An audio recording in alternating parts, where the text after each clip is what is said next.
Boom. Fuck, dude. Jesus Christ.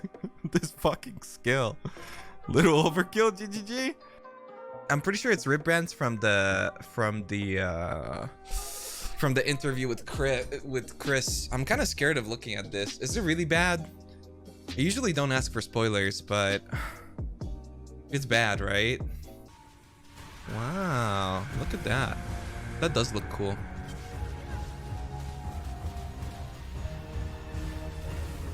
Ooh, that one's so fucking cool. I love it. Wait, he summoned his brands with brand recall. Wintertide brand? Oh. Cold dog brand? Well, if they did it with brand recall what I think they did, then none of it matters. I'm never playing brands again. But I don't know. That guy summoned his brands. Maybe I'm misunderstanding. Okay, I'm gonna start from the bottom, guys. I'm sorry. There's changes to brands, but there's brand recall and brand mechanic adjustments, which I'm pretty sure I'm about to fucking absolutely hate.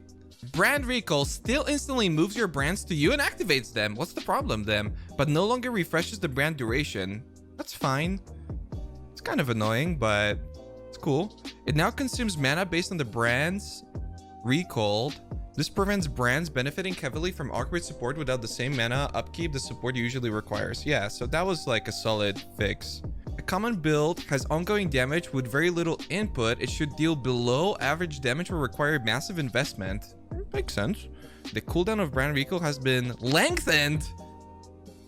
We've also provided new avenues of investment so that you can still bring it down to a similar length.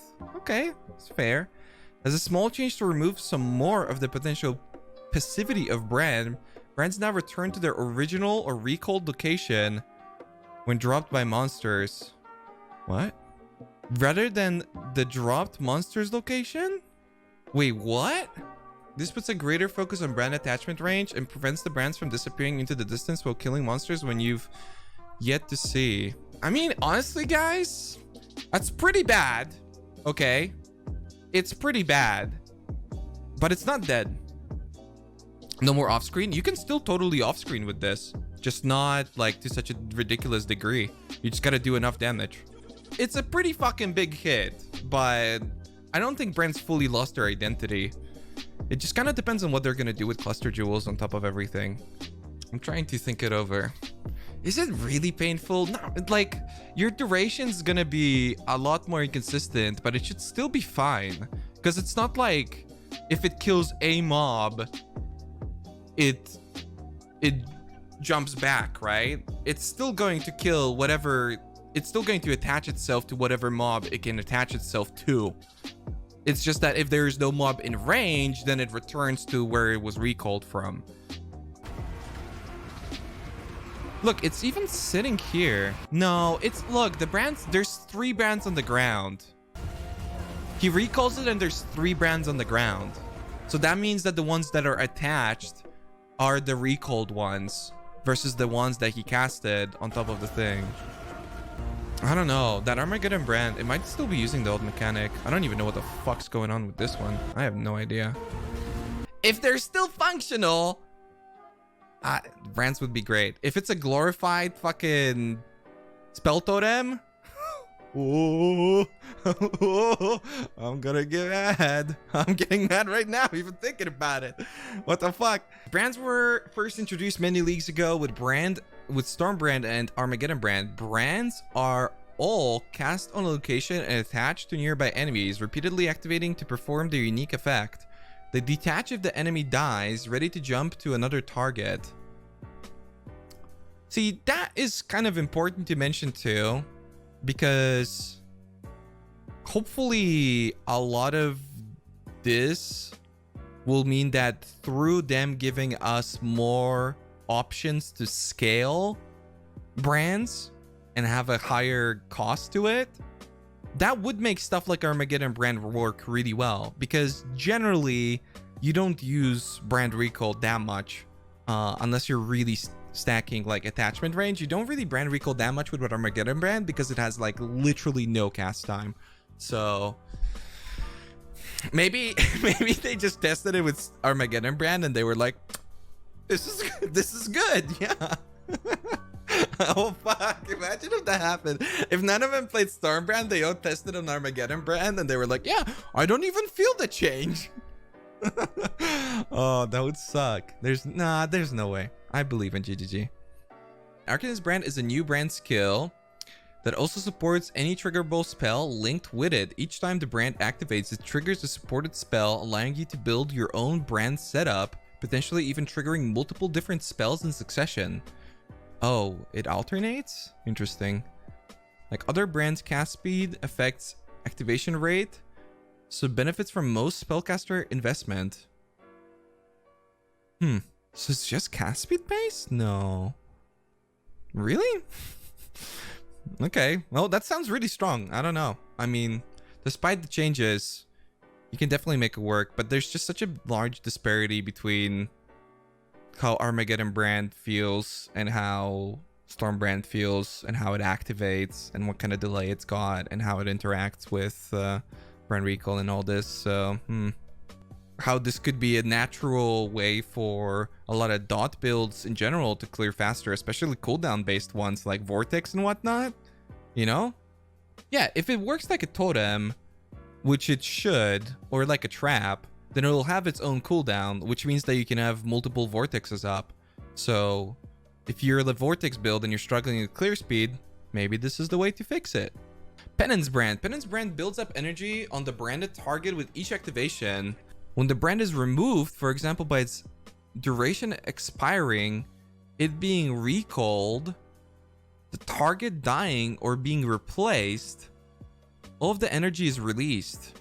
Okay, so that's what was happening. This releases an explosion around each enemy, dealing physical damage with a portion converted to lightning. Physical? Converted? Miss me with that shit. What? I hate that.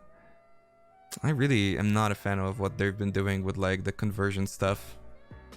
But I mean, at least they have it more under control. It's just not particularly interesting for me, but it's not bad for the game or anything like that, I don't think. Just I don't personally enjoy it. I don't think it's going to be popular at all. I think people are going to hate it, but I think I'm going to like it. It's probably going to feel a lot like Armageddon brand, but in like a reverse way. It changed and it explodes. We'll see. Yeah, but like you have to, like brands feel good because you cast and then you don't have to cast. Well, here it's like you cast and then you have to cast to do anything, you know? So, if the branded enemy becomes fully energized, they'll start pulsing damage around them. Oh, so reaching full charge won't waste any damage. Okay, never mind. This sounds great. I mean, we don't know what kind of number this is, but if it's something, if it's supposed to be balanced the same way Divine Ire is, for instance, yeah, I like it. I like it a lot more. Hell yeah. It sounds great, like great fun for me. I don't know if people are going to like it. It really all boils down to how effective this damage is going to be. Because, you know, you have Divine Ire builds that just clear without the beam. They just clear with the little pulses. And then you've got Divine Ire builds that need the beam to do anything. So if this is going to be the same case, it might be a little tricky for some, but it most definitely doesn't sound weak. Just got to see the numbers, so you never know. Maybe the numbers are going to suck. Or you might have another, you know. Man, that reminds me of when they nerfed Armageddon brand. And then again. Wait, there's a support. Swift brand support greatly lowers the activation, the active and inactive duration of a brand, but increases its activation rate. For a single brand being cast once, it's not as good as other supports, but if you're rapidly placing many brands, it is a huge damage increase. You can play a much more aggressive brand playstyle with this support. It also much more aggressive. More buttons to click. It also works very well with Penance brand to rapidly detonate, as well as Armageddon brand to make the most of its short cast time. Yeah, that's cool. Interesting.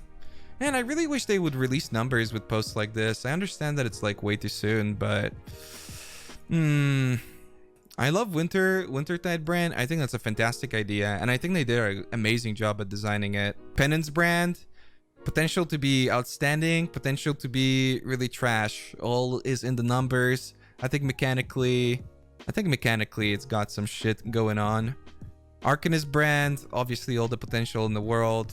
We're probably gonna see this on like an insane amount of builds. Be it builds that build around this, be it brand builds that can get extra stuff, or maybe need to build around single target or add this into some whatever way to their build. Just so much potential. The brand recall changes. They need to clarify whether or not after attaching itself to a single enemy after a recall, will the brand immediately jump back to where it originated from? Or will it continue to attach itself to enemies in its proximity? Anyway, in case you missed it yesterday, here are the Timeless Jewel Keystones that are now part of the regular passive skill tree. So we've seen the Keystones. Are they weaker in their natural form, or are they just placed in really smart areas? Let's see. Agnostic is the same. Eternal Youth is the same. Supreme Ego is the same. Yeah, Wind Dancer is the same. And Glancing Blows is the same as well. Okay, so it seems like they're looking to balance them with placement. Put Keystones away from Trickster? Yeah, pretty much. I mean, you know, they're all defensive or utility Keystones. Keep them the fuck away from Trickster. Like, it's the reason why Trickster was broken in the first place. Like, really. So, yeah. Now, overall, do I really like the choice of putting Keystones like these? Legion Keystones on the skill tree? Yeah. You know how fucking annoying it is to get a Glancing Blows on SSF? The most annoying. It's fucking insane. So, yeah, I really like this. I think overall it's also good for the game. Because, all jokes aside, Legion Jewels should not have been 1 or 2 passive points, or 3 in like... The most you could spend on a Legion Jewel is 4 passives. And that's like the most, because you would have to do like this, for instance, right? They were way too strong for what you were getting out of them. And in a lot of cases, it would be 2, where people would travel through here and like pick up this and then get like elemental equilibrium. And then on top of it, you would get good passives and shit like that too. And it was just way too strong. So as much as this looks like a buff, realistically, it's a nerf for the top of builds, and it brings up the weaker builds. So it's not just a thing that heavily benefits SSF. It's a thing that forces builds that were previously just completely broken, like literally anything Trickster, to now spend 8, 9, 10 passives to get to. I think it's very cool. I think it's a very healthy change for the game. It's not power creepy at all, or it's power creep, but in the